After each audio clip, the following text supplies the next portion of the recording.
لا تقدموا بین یدی اللہ ورسولہ واتقوا اللہ ان اللہ سمیع علیم یا ایھا الذین آمنوا لا ترفعوا اصواتکم فوق صوت النبی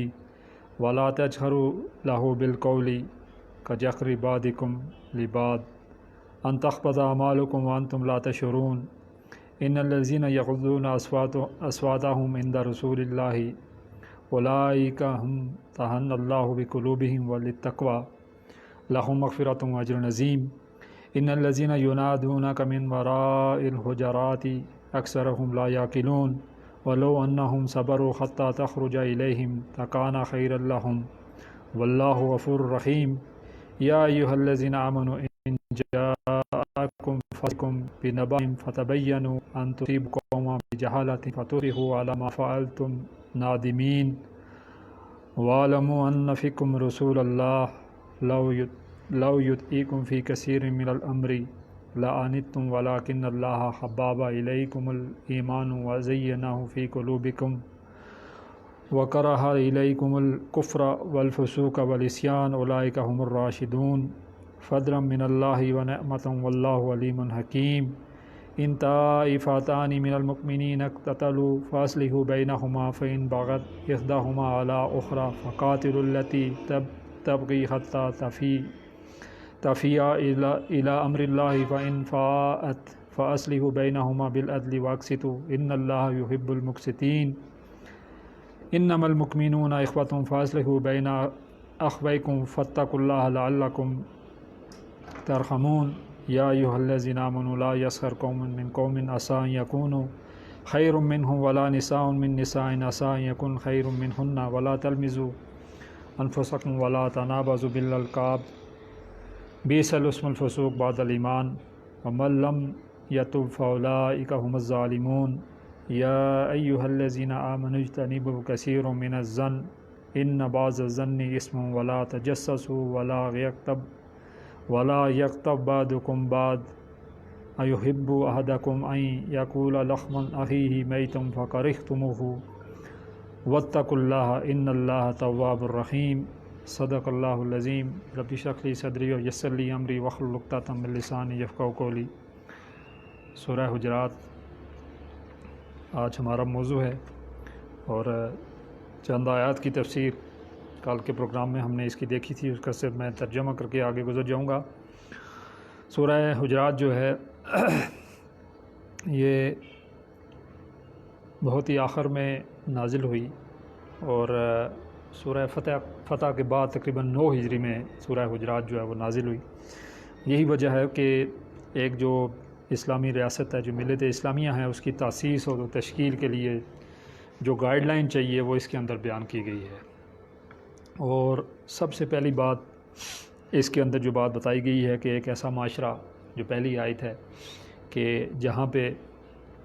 مسلمان رہتے ہوں، جہاں پہ اللہ اور اس کا رسول جو ہے وہ مقدم ہوں، ان کے بارے میں گائیڈ لائن یہ ہے کہ یا ایھا الذین آمنوا لا تقدموا بین یدی اللہ ورسولہ ان اللہ سمیع علیم، کہ اے وہ لوگو، اے مومنو، کسی بھی معاملے میں کیا کرو، اللہ اور اس کے رسول سے آگے نہ بڑھو، فاتقوا اللہ یعنی اس کی نافرمانی سے بچو، اور بے شک اللہ سننے والا اور جاننے والا ہے۔ یعنی ایک ایسا معاشرہ کہ جہاں پہ مسلمان ہیں وہاں قرآن و سنت کے منافی کوئی بھی قانون جو ہے وہ نہیں بنایا جا سکتا، وہاں حکم صرف اللہ کا ہے، جیسے اللہ تعالیٰ نے سورہ یوسف میں کہا کہ ان الحکم الا للہ۔ یہ تو ایک قانونی پہلو تھا۔ پھر اس حوالے سے جو دوسرا پہلو ہے کہ اتباع رسول، پیروی رسول جو ہے، کہ آپ دیکھیں گے کہ محبت کے جذبے سے سرشار ہو کر ایک ہماری جو نفسیاتی ضرورت ہے کہ ہم میں سے ہر شخص جو ہے اس کو کوئی ہیرو چاہیے ہوتا ہے جس کی بات ہم لوگ سنتے ہیں اور اسی کو فالو کیا جاتا ہے۔ اگر آپ برِ صغیر کو دیکھیں گے تو پاکستان میں جناح کیب آپ نے دیکھی ہوگی کہ بڑی مشہور ہے، اور اسی طرح سے گاندھی صاحب کی جو ہے وہ بھی ایک ٹوپی پہنا کرتے تھے، وہ بھی بڑی مشہور ہے۔ تو اسی طرح سے ایک جو ہیرو ہے اصل میں اس کو فالو کیا جاتا ہے، اس کی جو ہے اتباع کی جاتی ہے، اس کی جو ہے پیروی کی جاتی ہے، حالانکہ یہ ہے کہ اس کا کوئی حکم نہیں ہوتا ہے۔ تو نبی اکرم صلی اللہ علیہ وآلہ وسلم ظاہر ہمارے ہیرو ہیں اور ہمارے ہادی ہیں، اور ہم اگر پیروی کسی کی کر سکتے ہیں یعنی مسلمان، تو پھر صرف نبی اکرم صلی اللہ علیہ وسلم کی کر سکتے ہیں۔ تو انہی کے بارے میں یہ ہے کہ یا ایھا الذین آمنوا لا ترفعوا اصواتکم فوق صوت النبی، کہ اپنی آوازیں کیا کرو، اے وہ لوگوں جو ایمان لائے ہو، اپنی آوازیں نبی صلی اللہ علیہ وسلم کی آواز سے اونچی نہ کرو۔ تو یہ وہاں پہ اس معاشرے کے اندر جو بدو لوگ تھے وہ چونکہ نبی کریم صلی اللہ علیہ وآلہ وسلم سے ان کا تعارف اس طرح سے نہیں تھا، اور ان کا جو رتبہ، ان کا جو مقام وہ نہیں جانتے تھے، اور جب وہ کہیں بحث کر جاتے تھے تو وہ آپس میں کیا کرتے تھے، اپنی آواز کو جو ہے وہ اونچا کر لیتے تھے۔ تو وہاں پہ ان کو گائیڈ لائن یہ دی گئی کہ اپنی آوازیں جو ہے اونچی نہ کرو، وَلَا تَجْهَرُوا بِالْقَوْلِ، اور حضور صلی اللہ علیہ وسلم کے روبرو سے زور سے نہ بولا کرو، ٹھیک ہے، یعنی وہاں جو بات ہے وہ بہت زور سے نہ کی جائے، دھیمے انداز میں بات کی جائے۔ اصل میں یہ ہوتا ہے کہ زور سے بات کرنے کا مقصد کیا ہوتا ہے کہ بعض اوقات یہ ہم چاہ رہے ہوتے ہیں کہ یہ جو ہے ہماری بات مان جائے، ٹھیک ہے۔ تو ایسی ہی گائیڈ لائن اگر ظاہر ہے کوئی نعوذ باللہ یعنی نبی کو دینے کی کوشش کرے، یا ایک ہی بات کو دوبارہ سے رپیٹ کرے، یا دوبارہ سے وہ یہ کہے کہ نہیں آپ جو ہے اس بات کو مانیں، تو یہ ہو سکتا ہے کہ اس کے لیے بھی اچھی نہ ہو۔ جیسے آپ کو پتہ ہے کہ جیسے غزوہ بدر، غزوہ احد جو تھا، اس میں کیا ہوا کہ نبی صلی اللہ علیہ وآلہ وسلم کی رائے یہ تھی کہ ہم مدینے کا دفع جو ہے وہ مدینے کے اندر کے کریں گے۔ تو صحابہ کی رائے تھی، جو شیلے صحابہ تھے ان کی رائے یہ تھی کہ ہم باہر جا کے مقابلہ کریں گے کھلے میدان میں۔ تو اس میں آپ کو پتہ ہے کہ مسلمان کو نقصان اٹھانا پڑتا ہے کہ نبی صلی اللہ علیہ وسلم اگر آپ کی باتیں نہ سنیں تو ہو سکتا ہے کہ آپ کو نقصان ہو جائے، ٹھیک۔ تو اس لیے اپنی آواز جو ہے ان کے سامنے پس رکھو، کجہر بعضکم بعض، کس طرح کہ تم آپس میں ایک دوسرے سے زور سے بولتے ہو، یعنی جیسے آپس میں بات کی جاتی ہے ویسے نہ بولا جائے۔ آگے کہا کہ ان تخبط، ایسا نہ ہو کہ تمہارے اعمال ضائع ہو جائیں، وانتم لا تشعرون، اور تمہیں شعور بھی نہ ہو۔ پھر کہا الذین یغضون اصواتهم عند رسول اللہ، کے سامنے اپنی آوازوں کو پست رکھتے ہیں، اولئک الذین امتحن اللہ بقلوبہم للتقوی، یہی ہیں وہ جن کے دل اللہ نے تقوی کے لیے آزما لیے ہیں، یعنی ایسے لوگ جو رسول اللہ صلی اللہ علیہ وسلم کو ہی اعلیٰ اور رفع مانتے ہیں اور ان کی بات سنتے ہیں اور ان کی بات مانتے ہیں۔ عام طور پر آپ کو پتہ ہے کہ صحابہ کا یہ معمول تھا کہ رسول اللہ صلی اللہ علیہ وآلہ وسلم جب بھی صحابہ سے کوئی بات پوچھتے تعلیم کے لیے بھی، تو ان کا جواب یہ ہوا کرتا تھا کہ آپ بہتر جانتے ہیں، اور ان کی خواہش یہ ہوتی تھی کہ اس کا جواب جو ہے، یعنی سوال بھی آپ صلی اللہ علیہ وسلم کریں اور اس کا جواب بھی آپ صلی اللہ علیہ وسلم خود دے دیں۔ تو یہی ہمارا رویہ بھی ہونا چاہیے کہ ہمیں بھی ہر جو معاملہ ہے اس میں جو اپنی گائیڈ لائن ہے وہ نبی صلی اللہ علیہ وآلہ وسلم کی زندگی سے ہی لینی چاہیے۔ تو ایسے لوگ کہا کہ ان کے کیا ہیں، ان کے دل جو ہیں وہ تقوی کے لیے آزما لیے گئے ہیں، اور کہا کہ لاکھوں مغفرۃ و اجر عظیم، ان کے لیے بخشش ہے اور کیا ہے، ایک اجر عظیم ہے، یعنی ان کے لیے بہت بڑا جو ہے وہ اجر ہے کہ جو نبی کریم صلی اللہ علیہ وآلہ وسلم کو جو ہے آئیڈیل مان کے تو جو اپنی زندگی گزارتے ہیں، اور ہر ایک عمل جو چھوٹا ہے یا بڑا ہے اس کے لیے اپنی طرف سے کوئی بات نہیں لے کے آتے ہیں، بلکہ کیا کرتے ہیں، وہ نبی صلی اللہ علیہ وآلہ وسلم کے طریقوں کو لیتے ہیں۔ تو اس میں دو چیزیں پائی جاتی ہیں۔ عام طور پر یہ ہے کہ ہمیں اگر کوئی چیز پسند ہو تو ہم اس کے لیے کوشش یہ کرتے ہیں کہ ہم اس کو قرآن و سنت سے ثابت کر لیں، ٹھیک ہے۔ تو یہ رویہ بالکل غلط ہے۔ اصل رویہ یہ ہے کہ ٹھیک ہے، قرآن و سنت کے حوالے سے یا قرآن و سنت کی روشنی میں جو چیز اچھی ہے تو ہمیں اسی کو پسند کرنا چاہیے، اور اپنی پسند کی چیزوں کو جائز یا حلال کروانے کے لیے قرآن و حدیث کو جو ہے وہ استعمال نہیں کرنا چاہیے۔ تو یہ جو رویہ ہے یہ بالکل آپ کو بتایا کہ قابل قبول نہیں ہے، اور یہ اتباع رسول اس میں نہیں ہے۔ پھر آگے کہا کہ ان الذین ینادونک من وراء الحجرات، کہ جو لوگ نبی آپ صلی اللہ علیہ وسلم کو حجروں کے باہر سے پکارتے ہیں، یعنی یہ جو بدو قسم کے لوگ تھے، وہ جب کہیں باہر سے شہر سے آتے، جس وقت آتے تو وہ آواز دے کے زور سے پکارنا شروع کر لیتے،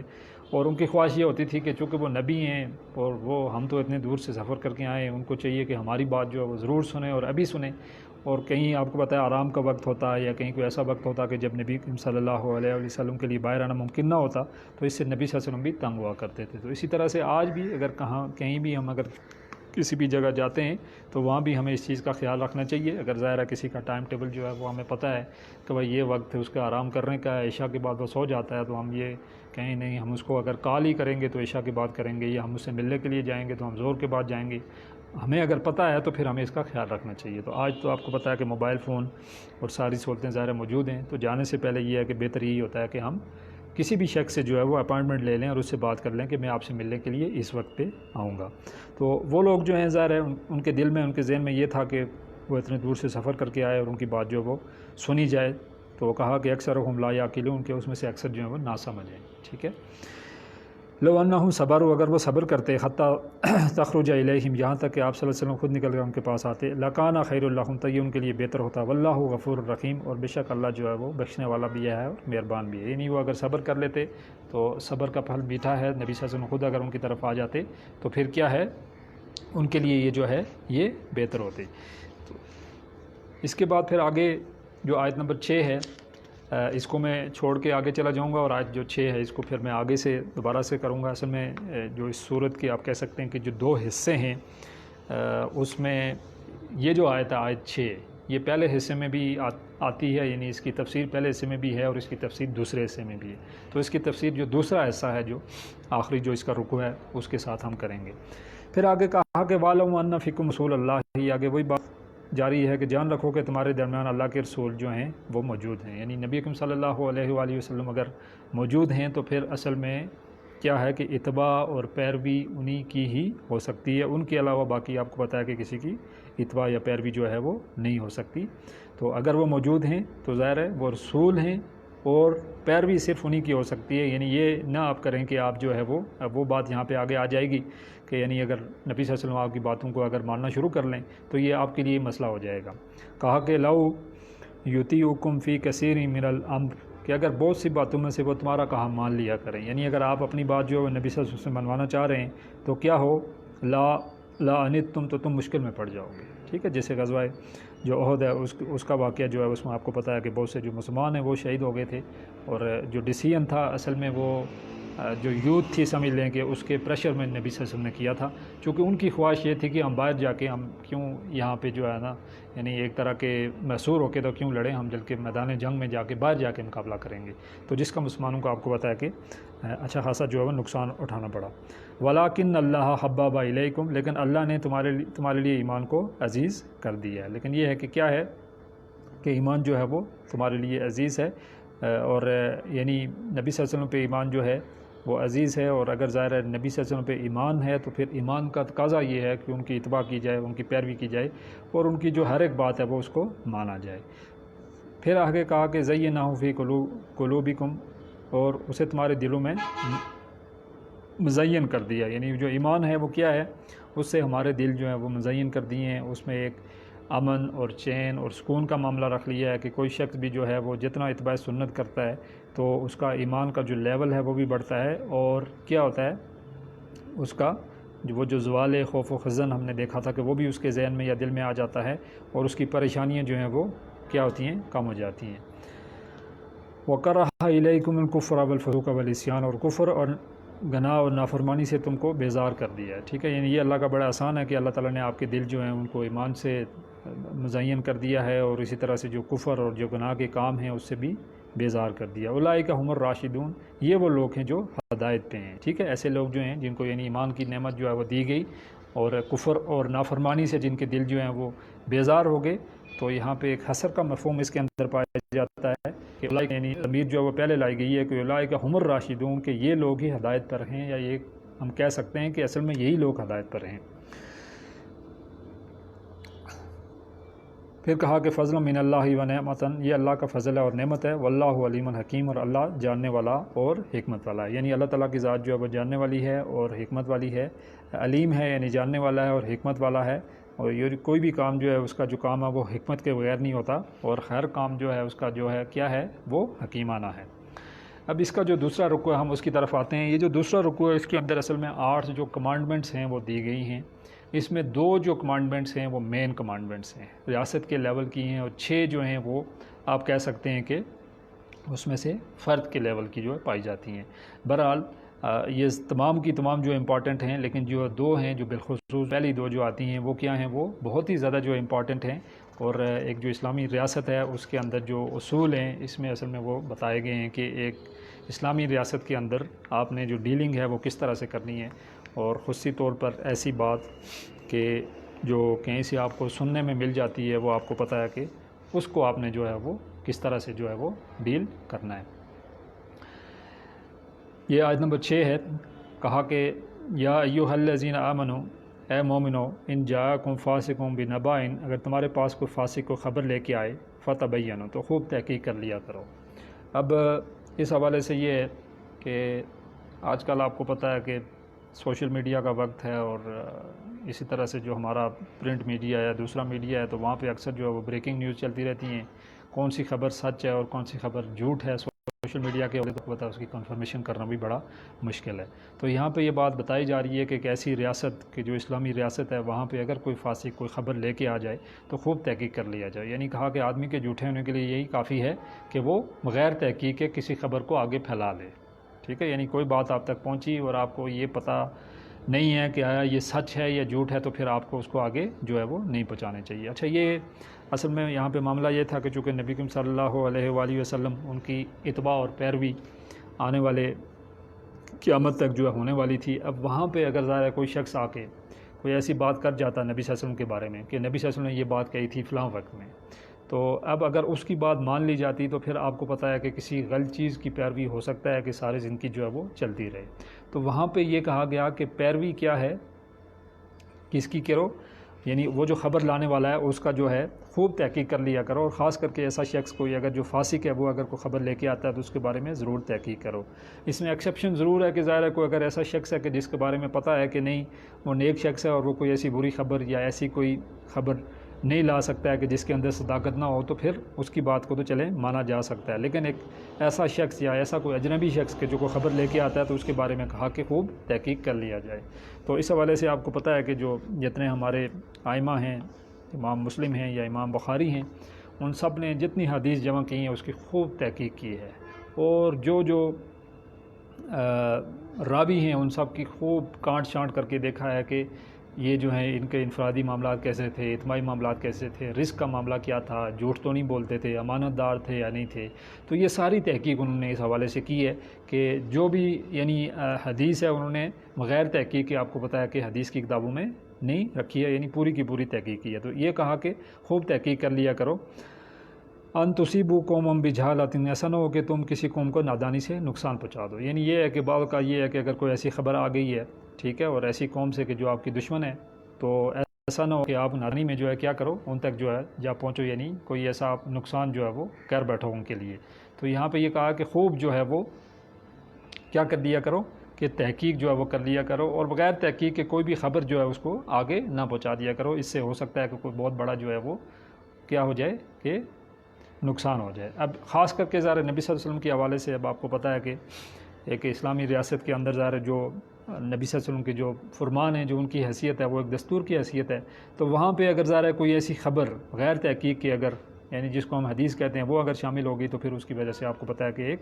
ناقابل تعافی نقصان ہونے والا تھا۔ تو یہی وجہ ہے کہ کہا گیا کہ خوب تحقیق کر لیا کرو۔ پھر آگے کہا وَتُصْبِحُوا عَلَىٰ مَا فَعَلْتُمْ نَادِمِينَ، پھر تمہیں اپنے کیے پر جو ہے وہ نادم نہ ہونا پڑے، یعنی یہ نہ ہو کہ آپ کو پھر بعد میں کوئی شرمندگی ہو کہ آپ نے کوئی ایسی بات جو ہے وہ کر دی ہے کہ جس میں کوئی صداقت نہیں ہے۔ تو یہ پہلی جو ہے کمانڈمنٹ ہے، یہ جو پہلا جو ہے حکم ہے اس حوالے سے کہ جو بھی کوئی خبر آئے باہر سے آئے اس کے بارے میں خوب تحقیق کر لیا کرو، اور چیک کیا کرو کہ آیا واقعہ جو ہے یہ خبر جو ہے اس میں صداقت ہے یا یہ ہے کہ نہیں، اس کے اندر جو ہے کوئی جھوٹ جو ہے وہ پایا جاتا ہے۔ اس وجہ سے آپ کو پتہ ہے کہ بہت سی جو جھوٹی حدیث ہیں وہ بھی نبی کریم صلی اللہ علیہ وآلہ وسلم کے ساتھ نعوذ باللہ یعنی بہت سے جو افراد ہیں انہوں نے منسوب کر لی تھی۔ تو اگر ظاہر ہے تحقیق نہ کی جاتی تو پھر یہ ہے کہ وہ بھی حدیث کی بک میں آ جاتی ہیں، اور پھر اس دین کے اندر بھی ایسی چیزیں شامل ہو جاتی ہیں جو شاید اس کا جو ہے وہ حصہ نہ ہوتی کسی بھی صورت میں۔ پھر آگے آیت نمبر جیسے 9 سے ہے، کہا کہ ان طائفتان من المؤمنین اقتتلوا، کہ اگر مومنوں میں سے کوئی دو فریق آپس میں لڑ پڑے۔ اچھا، اب یہاں سے یہ بات آ رہی ہے کہ مومنین جو ہیں وہ آپ کو بتایا کہ آپس میں بھائی بھائی ہیں، اور ایک ضروری ہے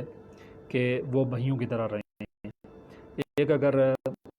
دیوار بنی ہوئی ہے اور دیوار میں آپ کو پتہ ہے کہ جو اینٹیں لگی ہوئی ہیں، تو جتنی اینٹیں ہیں ان کی اپنی ایک انفرادی حیثیت ضرور ہے، لیکن ان اینٹوں کو جڑنا وہ بھی بہت امپورٹنٹ ہے، کیونکہ اگر ہم نے بالفرض 200 اینٹ لگائی ہوئی ہے ان کو صحیح جو نہیں ہے گاہ سے جوڑ دی وہاں سیٹ کے بجائے، تو آپ کو پتہ ہے کہ وہ جو دیوار وہ ایک طرح کی ریت کی دیوار ثابت ہوگی، کل اگر کوئی آندھی آتی ہے کوئی طوفان آتا ہے تو وہ فوراً گر جائیں گی۔ تو انفرادی حیثیت میں ظاہر ہے تمام کے تمام جو مسلمان ہیں جو مومنین ہیں وہ بھی بہت امپورٹنٹ ہیں، اور ان کا مل کے رہنا، ایک دیوار کی مانند کے رہنا وہ بھی بہت زیادہ امپورٹنٹ ہے، اور ان کا جڑ کے رہنا اور ان کا آپس کا جو تعلق ہے وہ بھی بہت عام ہے۔ تو یہ دوسری بات یہاں پہ آ رہی ہے کہ اگر مومنوں میں سے کوئی دو فریق آپس میں لڑ پڑیں، یعنی ظاہر ہے ان کا مل کے رہنا بہت ضروری ہے، اور ظاہر ہے جہاں پہ آپ کو پتہ ہے کہ 2 یا 4 یا 6 یا 10 افراد رہتے ہیں، وہاں ہو سکتا ہے اختلافات ہو سکتے ہیں، کوئی جھگڑا ہو سکتا ہے، تو یہ تو آپ کو پتہ ہے کہ صحابہ کے درمیان بھی یعنی اختلافات جو ہیں وہ ہو جاتے ہیں، تو خاص کر کے جو دین کا کام کرنے والے ہیں ان کے ہاں یہ چیز تھوڑی زیادہ شدت کے ساتھ اس لیے پائی جاتی ہے کہ وہ اپنے کام کے ساتھ مخلص ہوتے ہیں۔ عام طور پر ہم نے یہ دیکھا ہے کہ سیاستدان جو ہیں وہ چاہے دن کو جتنا مرضی ہے جو باتیں کریں، شام کو وہ ایک ساتھ بیٹھ کے تو گپ شپ کر رہے ہوتے ہیں، جو دیندار لوگ ہیں وہ آپ کو اس طرح سے ملتے ہوئے شاید نظر نہ آئیں، اس لیے کہ جو ان کا نظریہ ہے، جو ان کی کمٹمنٹ ہے، وہ اس کے ساتھ 100% کیا ہیں، مخلص ہو کے چل رہے ہوتے ہیں، اور وہ اپنے آپ کو صحیح سمجھ رہے ہوتے ہیں، تو یہی وجہ ہے کہ ان کے اندر بھی یعنی اختلاف ہو سکتا ہے۔ تو یہاں پہ ایک ایسا معاشرہ جو اسلامی معاشرہ ہے، وہاں پہ یہ بات بتائی جا رہی ہے کہ اگر کوئی دو گروہ جو مسلمانوں کے ہیں وہ آپس میں اگر کیا کریں، آپس میں یعنی لڑ پڑیں، ان کے درمیان کوئی اختلاف ہو جائے، تو کہا کہ فَأَصْلِحُوا بَيْنَهُمَا، تو ان میں صلح کرا دو۔ یہ ایسا نہیں ہے کہ عام طور پر آپ کو پتہ ہے کہ آج ہمارے ہاں یہ ہوتا ہے کہ اگر کوئی صلح کرانے والے جو لوگ ہیں ان سے باتیں کی جاتی ہیں، یا کہ آپ کس لیے صلح کروا رہے ہیں، آپ کا کیا ان سے تعلق ہے، یہ آپس میں لڑ رہے ہیں تو ان کو لڑنے دو، جو مرضی ہے کریں یہ۔ تو یہ یہاں پہ حکم دیا جا رہا ہے کہ اگر وہ آپس میں لڑیں تو پھر باقی جو مسلمان ہیں ان کا کام یہ ہے کہ ان کے درمیان جو ہے وہ صلح کروا دیں، ٹھیک ہے، ایسا نہیں ہے کہ ان کو چھوڑ دیں کہ ٹھیک ہے وہ لڑیں اور جو مرضی ہے کریں اور جس طرح سے جو ہے وہ رہیں،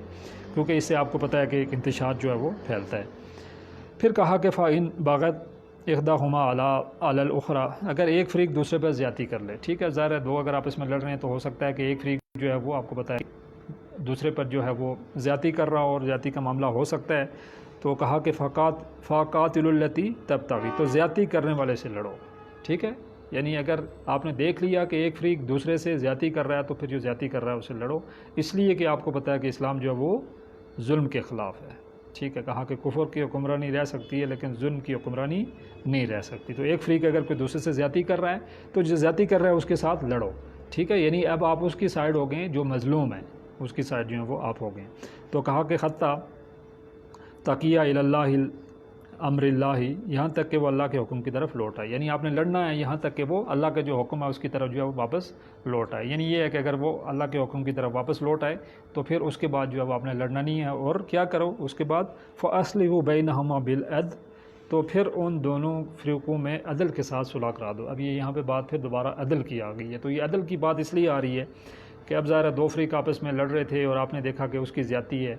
تو جو مظلوم آپ اس کے ساتھ ہو گئے، تو اس کا مطلب یہ ہے کہ آپ بھی ایک فریق بن گئے مظلوم کے ساتھ، تو اس میں ہو سکتا ہے کہ آپ کی بھی ایک طرح کی دشمنی کا عنصر اس کے اندر شامل ہو جاتا ہے کہ دوسرے کے ساتھ آپ نے لڑائی کی ہے، کیونکہ جب آپ لڑائی کرتے ہیں تو پھر وہ عنصر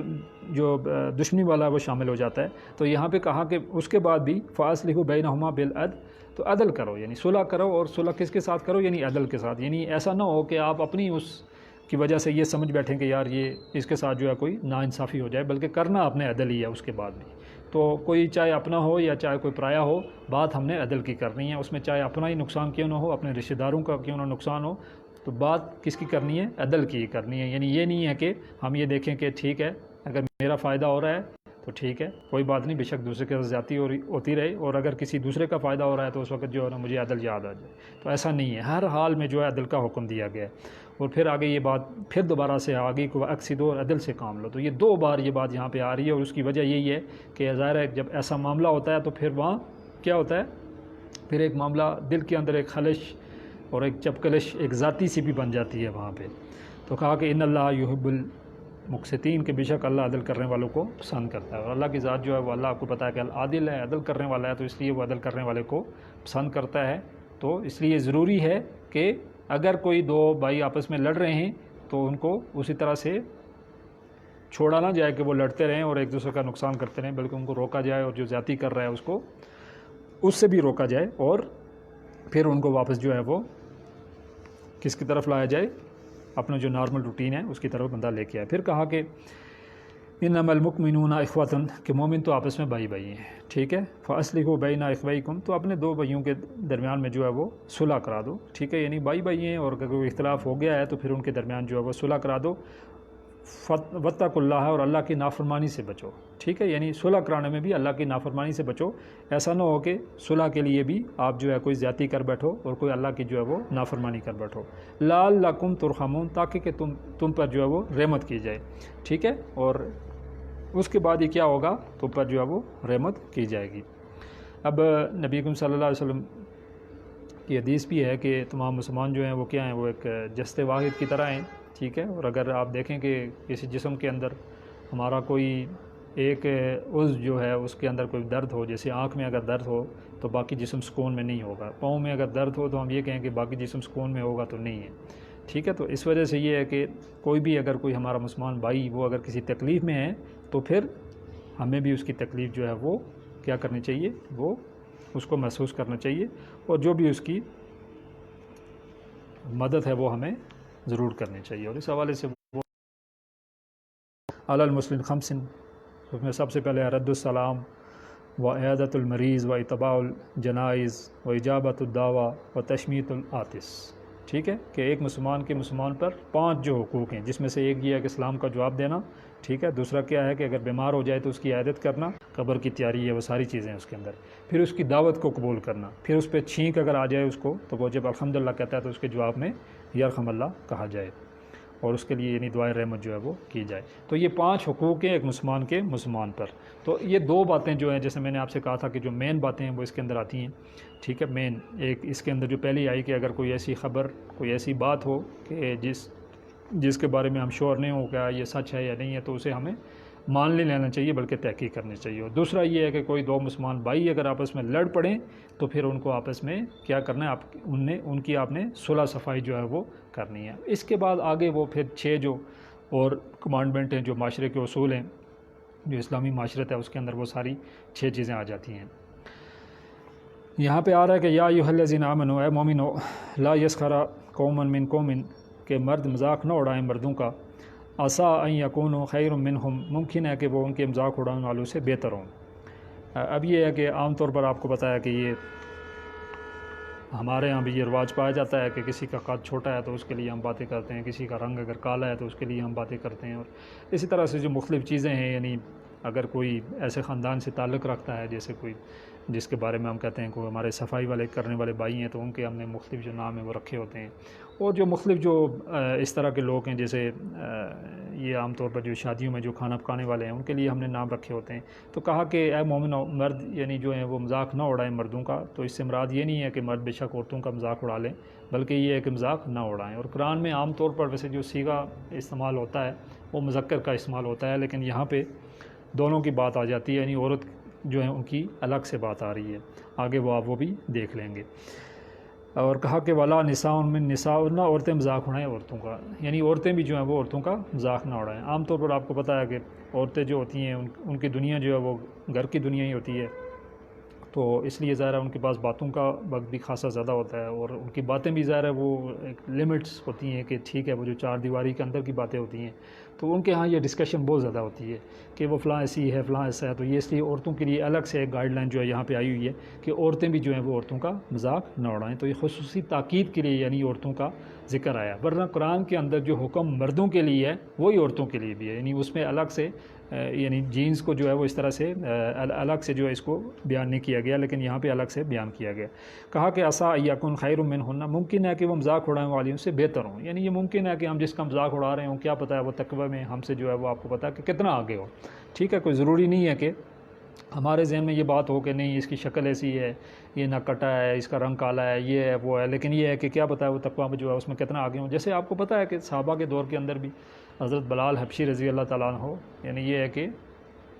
سیاہ رنگ تھا ان کا، ٹھیک ہے، اور اسی طرح سے چپٹی ان کی ناک تھی، اور اسی طرح سے سر کے بال آپ کو بتایا کہ جیسے جو حبشی لوگ ہوتے ہیں ان کے وہ تھے، لیکن ان کا جو رتبہ، ان کا جو مقام تھا کہ حضرت عمر فاروق ان کو سیدنا بلال کہہ کے پکارا کرتے تھے، اور کہتے تھے کہ حضرت ابوبکر صدیق جو ہیں ہم ان کا احترام اس وجہ سے بھی کرتے ہیں کہ انہوں نے ہمارے سید یعنی حضرت بلال رضی اللہ تعالیٰ عنہ کو قید سے چھڑایا. ٹھیک ہے، وہ غلام تھے نا، تو انہوں نے پیسے دے کے تو ان کو یعنی ان کی غلامی سے نجات دلوائی تھی. تو اس لیے اسلام تو اس چیز کی بات کرتا ہے اور یہ مقام جو ہے وہ انسان کو دیتا ہے. اور آپ کو پتہ ہے کہ ظاہر حضرت بلال حبشی رضی اللہ تعالیٰ عنہ کو کہیں جو ہیں وہ مومنین مسلمین جو ہے وہ ان سے بہتر تھے۔ پھر آگے کہا کہ ولا تلمزوا انفسکم، اور اپنے مسلمان بھائی کو تانا نہ دو، ٹھیک ہے۔ اور یہ ایک مسلمان بھائی ہے، یعنی اس کے اندر اصل میں وہ ساری مجلسی برائیاں بیان کی جاتی ہیں۔ یہ 2 آیات ہیں،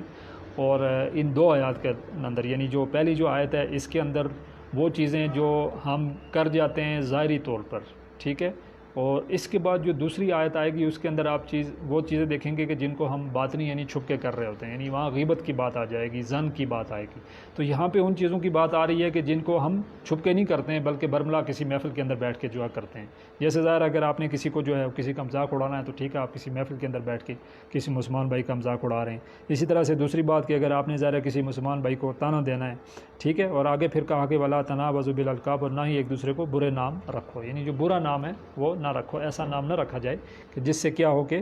جو مسلمان بھائی ہے وہ ناراض ہو۔ تو یہ بھی آپ کو پتہ ہے کہ ہمارے یہ چیز جو وہ پائی جاتی ہے، اور اس میں آپ کو پتہ ہے کہ خصوصی طور پر صرف یہی نہیں ہے کہ ہم اپنے کسی مسلمان بھائی کا نام جو ہے وہ رکھ لیتے ہیں، بلکہ ایسا بھی ہوتا ہے کہ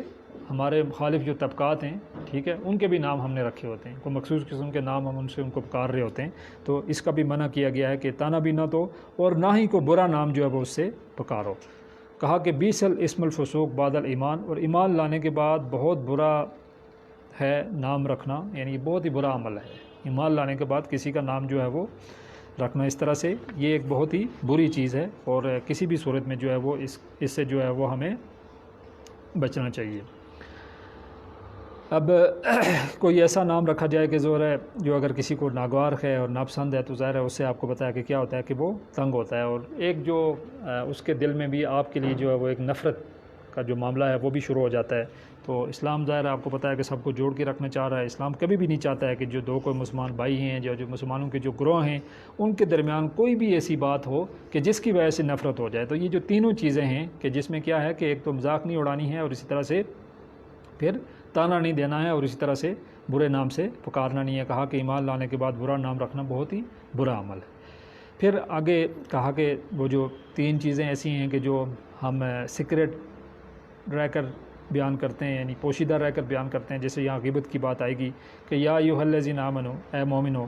اجتنبوا کثیرا من الظن، کہ بہت گمان کرنے سے بچو۔ یہاں پہ یہ چیز آ رہی ہے کہ جو گمان ہے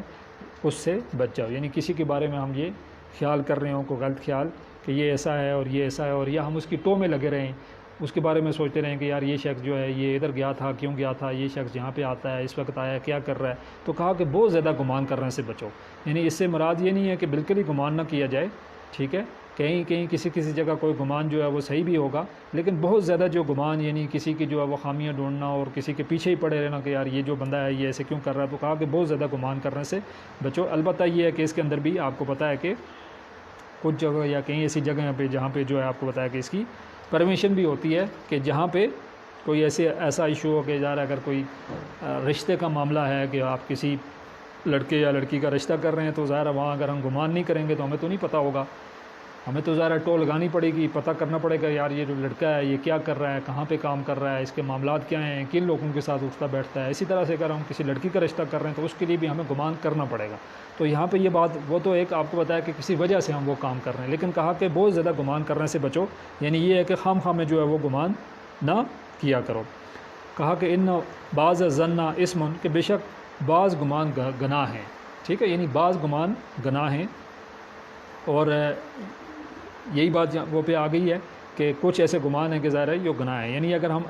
کثرت سے گمان کریں گے تو پھر ایسے گمان بھی ہو جائیں گے کہ جو گناہ ہیں، لیکن اگر ضرورتاً ہم نے کیا ہے یہ کام تو ٹھیک ہے، وہاں ایک ایکسیپشن جو ہے وہ ہو سکتی ہے۔ پھر کہا کہ ولا تجسس، اور کسی کے بارے میں تجسس نہ کیا کرو، یعنی اس کی ٹو میں لگے رہنا اور اس کے بارے میں یہ چیز سوچتے رہنا کہ یہ شخص جو ہے وہ کیا کر رہا ہے۔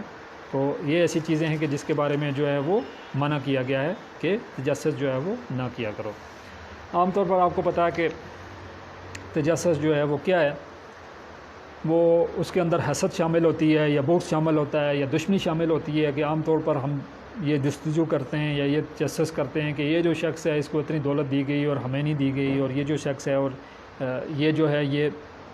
اتنا جو ہے یہ مشہور ہو گیا ہے اور ہم جو ہیں وہ وہاں تک نہیں پہنچ سکے ہیں. تو اسی وجہ سے آپ کو پتہ ہے کہ تجسس کیا جاتا ہے اور حسد کی جاتی ہے، اور اس شخص کو جو ہے وہ کوئی نقصان جو ہے وہ پہنچانے کی کوشش کی جاتی ہے. تو اس کے بارے میں منع کر دیا گیا ہے کہ تجسس نہ کیا کرو، یعنی کسی کی ٹو میں جو ہے لگنا، اس سے جو ہے وہ منع کیا گیا ہے. البتہ یہ ہے کہ کسی شخص کی کوئی مدد کرنے کے لیے یا اس کا کوئی مسئلہ حل کرنے کے لیے تجسس کرنا جو ہے وہ اس وقت جو ہے وہ اس کی پرمیشن ہو سکتی ہے، لیکن یہ ہے کہ وہ کوئی خاص جو حالات ہیں وہاں پہ اس کی پرمیشن ہو سکتی ہے.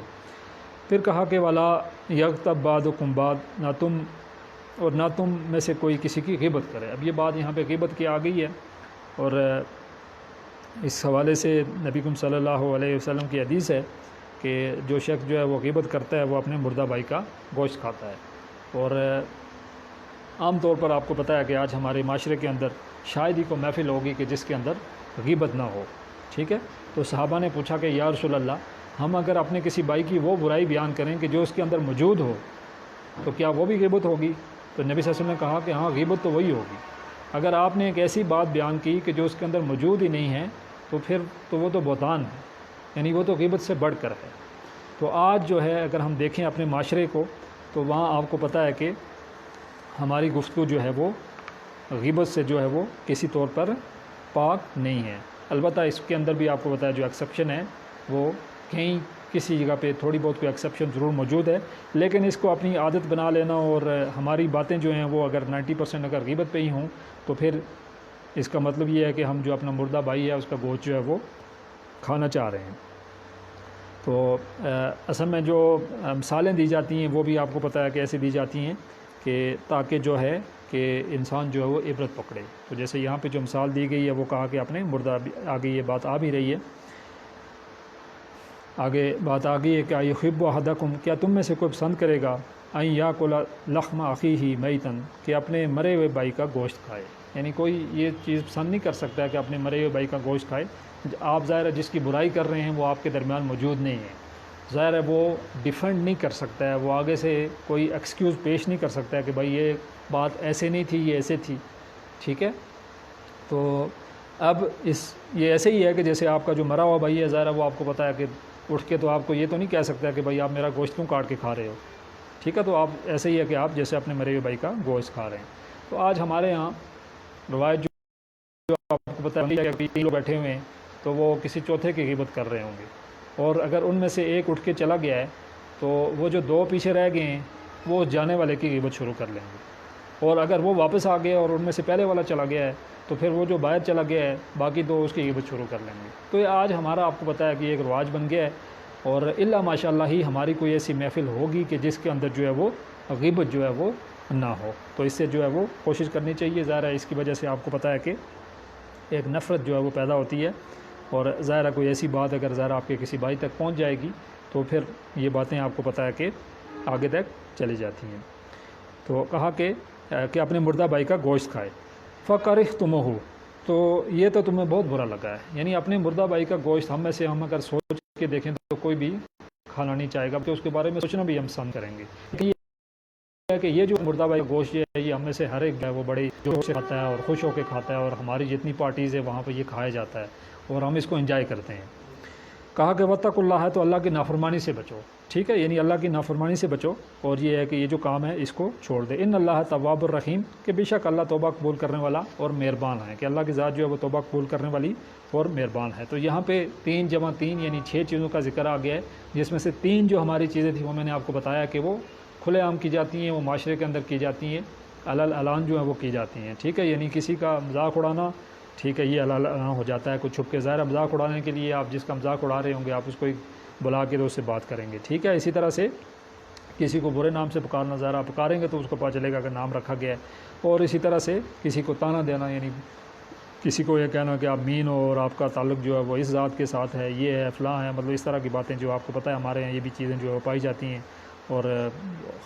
کسی خاص خاندان سے تعلق رکھنے کی وجہ سے ہم جو باقی دوسرے خاندان کے لوگ ہیں ان کا بھی استحصال جو ہے وہ کرتے رہتے ہیں کہ نہیں ہمارا تعلق جو ہے اس بڑے خاندان سے. پھر آگے کی جو 3 چیزیں ہیں ان کے اندر بھی آپ کو پتہ ہے کہ یہ ایسی چیزیں ہیں کہ جو یعنی بظاہر تو شاید سامنے نہ ہو لیکن اس شخص کی پیٹھ کے پیچھے جو ہے یہ برائیاں کی جاتی ہیں، جس کو ہم کہتے ہیں کہ یہ مجلسی برائیاں ہیں. ٹھیک ہے، اور اس سے جو ہے وہ منع کیا گیا ہے کہ جس کے اندر سب سے پہلے ہمارے سامنے آ گیا تھا کہ بہت زیادہ گمان کرنے سے بچو، اور اسی طرح سے پھر کہا کہ تجسس نہ کرو، اور پھر کہا کہ غیبت نہ کرو، یعنی غیبت جو ہے وہ ہر حال میں اس سے بچنے کی جو ہے وہ کوشش کرنی چاہیے۔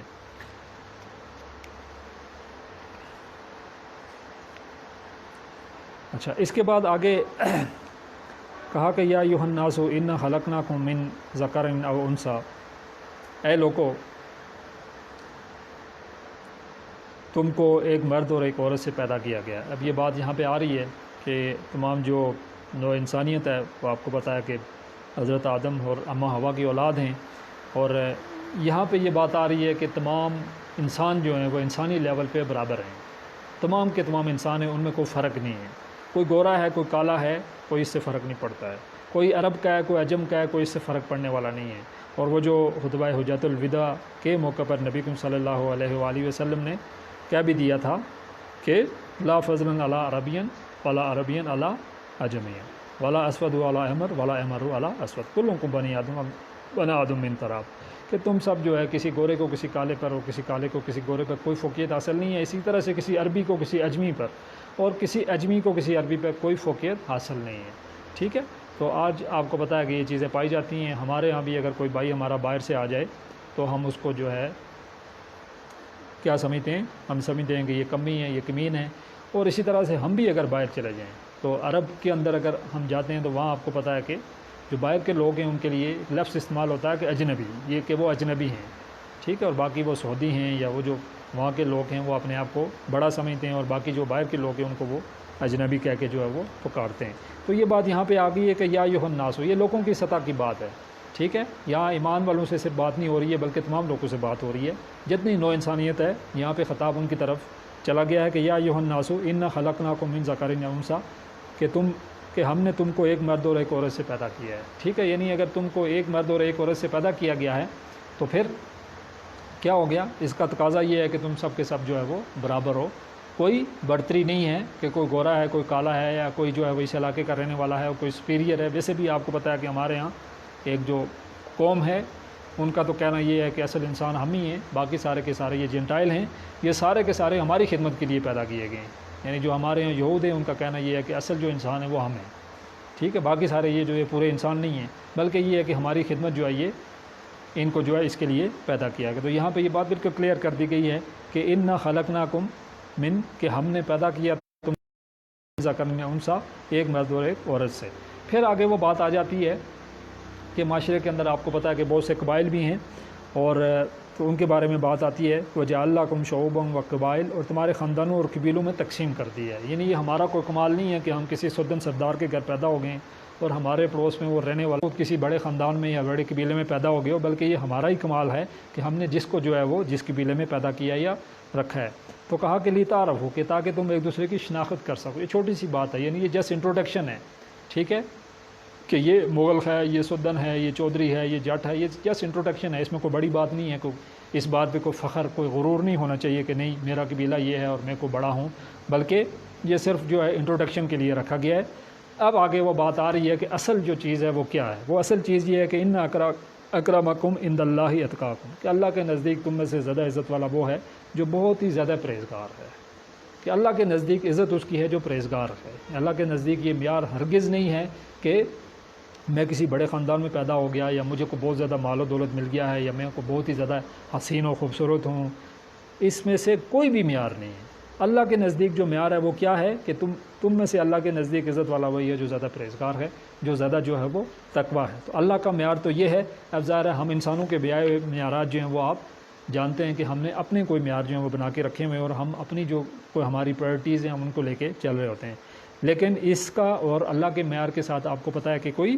تعلق نہیں ہے، یعنی اللہ تعالیٰ جو ہے وہ کلیئرلی یہ بات کہہ رہے ہیں کہ نہیں میرا اس سے کوئی تعلق نہیں ہے کہ کوئی شخص، اور کہا کہ بعض اوقات کوئی ایسا شخص، حدیث ہے کہ ایک ایسا شخص کہ اتنا غریب ہو کہ وہ اگر کسی گھر میں جائے تو اسے جو ہے کوئی رشتے کے لیے لڑکی نہ دے، اور اسی طرح سے وہ اگر کسی محفل میں چلا جائے تو لوگ جو ہے اسے بیٹھنے کے لیے جگہ نہ دیں، تو ہو سکتا ہے کہ اللہ کے ہاں وہ بہت ہی زیادہ موت پر ہو، برگزیدہ ہو اور بزرگ ہو۔ تو یہ ایسا ممکن ہے، یہ کوئی ایسی بات نہیں ہے کہ ہم جن کو کمی کمین یا چھوٹے سمجھ رہے ہیں وہ کوئی چھوٹے ہی ہوں، اور کوئی جو ہے وہ دنیاوی حوالے سے اگر ہم سے نیچے ہیں تو آخرت میں بھی ہم سے نیچے ہوں گے۔ تو اس لیے کہا کہ اللہ کے نزدیک جو معیار ہے ان اکرمکم عند اللہ اتقاکم، کہ اللہ کے نزدیک تم میں سے عزت والا وہی ہے جو بہت ہی زیادہ پرہیزگار ہے، یعنی جو پرہیزگار ہے، زیادہ پرہیزگار ہے، وہ عزت والا ہے۔ باقی یہ ساری چیزیں جو ہیں وہ دنیاوی چیزیں ہیں، ان سے کوئی فرق پڑنے والا نہیں ہے۔ یہ چونکہ آپ کو پتہ ہے کہ دنیا کے اندر بھی جو قومیں ہیں ان کے ہاں بھی یہ کنسپٹ جو پایا جاتا ہے کہ اگر ہم سپیریئر ہیں، دنیا کے اندر ہم سپیریئر ہیں، تو ہم آخرت میں بھی سپیریئر ہوں گے، ٹھیک ہے۔ یہود و نصارہ کا یہ دعویٰ جو پایا جاتا ہے کہ ہمیں آگ بھی چھوئے گی نہیں، ہم تو سپیریئر نیشن ہیں اور ہم انبیاء کی اولاد ہیں، تو اسی وجہ سے ہمیں جیسے دنیا کے اندر نوازا